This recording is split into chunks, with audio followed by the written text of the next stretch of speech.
Salut les photographes, aujourd'hui on va parler de cet objectif là. Il s'agit d'un objectif ultra méga vachement grand angle, c'est le 12-24 mm f4 de chez Sony.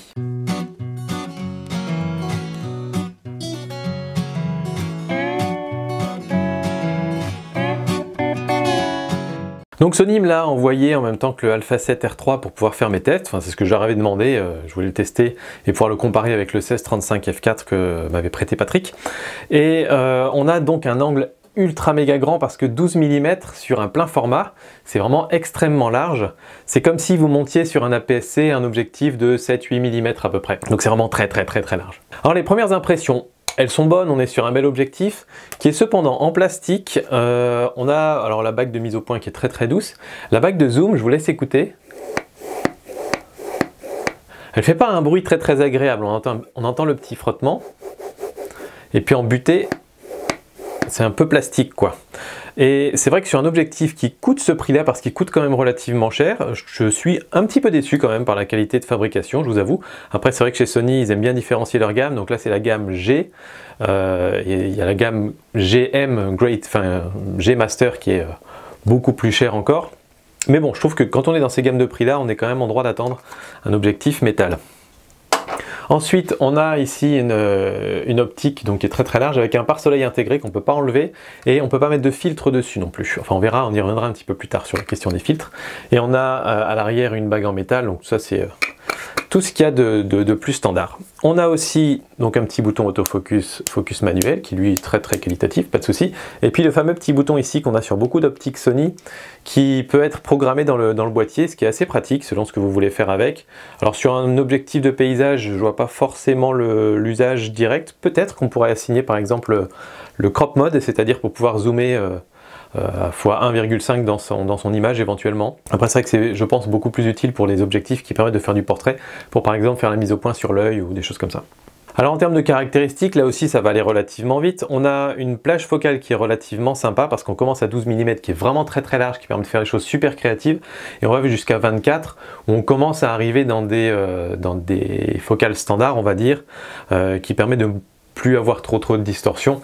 Donc c'est vraiment une plage focale qui est assez intéressante, surtout si vous aimez la fameuse sainte trinité, on va dire, des objectifs pour plein format, 12-24, 24-70, 70-200, ça rentre carrément dans cette gamme-là.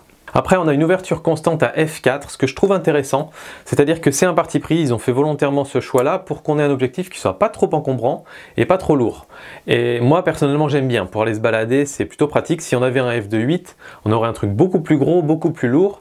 Et certes, pour certaines applications, ça peut être intéressant d'avoir f2.8, mais dans les 3/4 du temps, 95% du temps, f4 c'est très bien. Et donc, par exemple, pour partir en rando, je préférerais largement, ou en voyage, avoir un objectif comme ça qu'un objectif f2.8. Monté sur le boîtier, voilà ce que ça donne. Donc vous voyez, c'est assez raisonnable, ça fait pas trop de poids à l'avant, c'est même plutôt bien équilibré, donc moi j'aime bien, c'est la bonne taille. Alors à quoi ça sert cet objectif? Essentiellement pour faire de la photo de paysage évidemment. Pour la photo d'architecture, je pense que ça peut être très utile aussi parce qu'on a vraiment très peu de distorsion avec cet objectif là, et donc pour faire des photos d'intérieur, ça donne vraiment une impression d'avoir des pièces très spacieuses. C'est beaucoup utilisé dans ce type de photo là, et puis aussi en extérieur, je pense que ça peut être pas mal pour faire des photos soit d'arbres géants ou de grands immeubles, etc. Ça peut être vraiment très sympa. Du coup évidemment la chose principale qu'on va regarder sur cet objectif, c'est son piqué. Est-ce qu'il est bon? Est-ce qu'il est de bonne qualité? Eh ben on va pas faire durer le suspense plus longtemps, il est exceptionnel, il est vraiment extraordinaire. J'en ai testé beaucoup pourtant des objectifs ultra grand angle.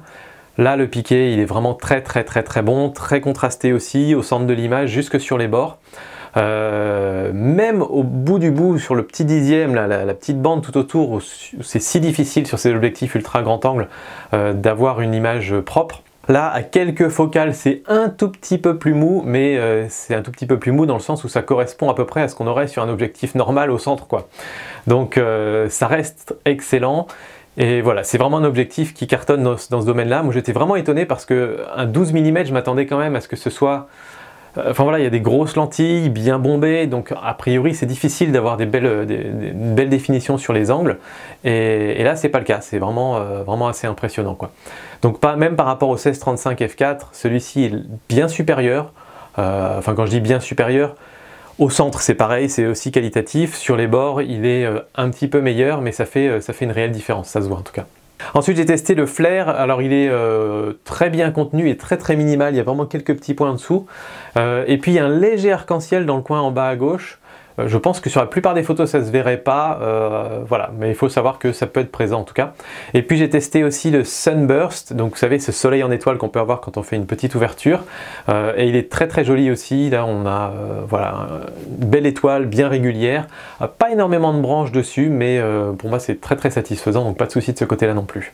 Et enfin la dernière question, parce qu'on peut se dire bah, il est parfait cet objectif, il fait des super belles photos, il est bien propre, bien piqué, une grande plage focale, etc. Oui, on ne peut pas monter de filtre dessus, en tout cas on ne peut pas monter de filtre vissant. Alors, heureusement, il y a Nissi, vous connaissez sûrement, enfin j'en ai déjà parlé dans les porte-filtres, Nissi qui a sorti un système spécialement dédié à cet objectif-là, qui vient en fait se mettre par-dessus, c'est comme un petit tube qui vient se mettre par-dessus, qui vient se bloquer ici avec des petites vis. Et ensuite vous avez juste à tourner un truc et ça va se serrer dessus. Et ensuite vous avez donc un gros porte-filtre, vous pouvez venir glisser des fils, donc après le porte-filtre carré vient se mettre avec la petite tirette comme d'habitude, et vous pouvez venir mettre des filtres de 150 mm dessus, donc c'est des gros filtres.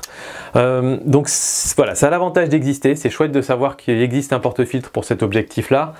Maintenant, je vous avoue que ça en devient du coup un objectif énorme, parce qu'une fois qu'on a mis notre système vissant par-dessus, là, enfin notre système, justement pas vissant, mais notre système de chaussettes entre guillemets, on a un objectif qui est sensiblement plus large, et le but quand même des systèmes de porte-filtre, c'est quand même de le laisser en permanence dessus, pour pouvoir ensuite venir juste mettre le porte-filtre et les filtres. Et là du coup on perd un peu le côté un peu compact qu'on avait avec cet objectif-là, donc je trouve que c'est un petit peu dommage, mais si vous voulez le top du top de la qualité, et qu'en plus vous voulez des filtres, bah, vous avez là quelque chose qui fonctionne vraiment à merveille. Donc voilà, sachez que ça existe. Moi personnellement je suis pas 100% convaincu par ce système là, mais bon au moins on peut au minimum féliciter Nissi pour essayer de trouver des solutions pour les photographes de paysage qui tombent amoureux de certaines optiques et qui n'ont pas la possibilité de mettre des filtres dessus, donc c'est toujours bien qu'il y ait des boîtes qui développent des choses comme ça. En conclusion, alors est-ce qu'il faut l'acheter ou pas? Bah écoutez, ça dépend évidemment de vous, ça dépend évidemment de votre budget aussi, mais c'est vrai qu'on a vraiment un objectif qui est capable d'à peu près tout faire dans tout ce qui est grand angle et ultra grand angle. Je pense qu'on peut difficilement aller encore plus large que ça, et ça existe, hein, mais après on n'a plus vraiment besoin. Là à 12 mm, je me suis amusé à faire rentrer des choses dans le cadre que je ne pouvais pas imaginer faire rentrer dans le cadre. Il y a des photos par exemple où on était dans une espèce de petite grotte toute petite, et ça me permet d'avoir à la fois le sol, le fond de la grotte et le plafond avec toutes ces concrétions. Enfin voilà, ça permet de faire vraiment des photos très sympas et très créatives qu'on peut de toute façon pas faire avec d'autres angles. Maintenant, est-ce que c'est quelque chose que je vais utiliser très souvent? Je ne sais pas. Est-ce que ça vaut le coup d'investir dans un objectif à ce prix-là, avec les contraintes en termes de filtres qu'il peut y avoir? Je ne suis pas complètement persuadé pour mon usage personnel, mais en tout cas, si vous avez le budget et que pour vous, c'est pas vraiment un souci d'avoir un porte-filtre un peu plus gros, ou que si vous n'utilisez pas de filtre, bah, c'est à peu près le meilleur qui puisse exister, je pense, dans cette catégorie-là, en tout cas aujourd'hui, chez Sony, sans lâcher le prix d'un 1635 2.8 quoi. Voilà, donc vous avez un super objectif sans trop de distorsion, donc ça c'est quand même assez chouette. Voilà, j'espère que cette vidéo vous aura plu. N'hésitez pas à aller voir dans les liens ci-dessous pour aller voir plus de caractéristiques sur le produit, pour éventuellement l'acheter si ça vous plaît. Et puis moi je vous dis à très bientôt sur cette chaîne pour d'autres vidéos sur la photo. À bientôt, ciao.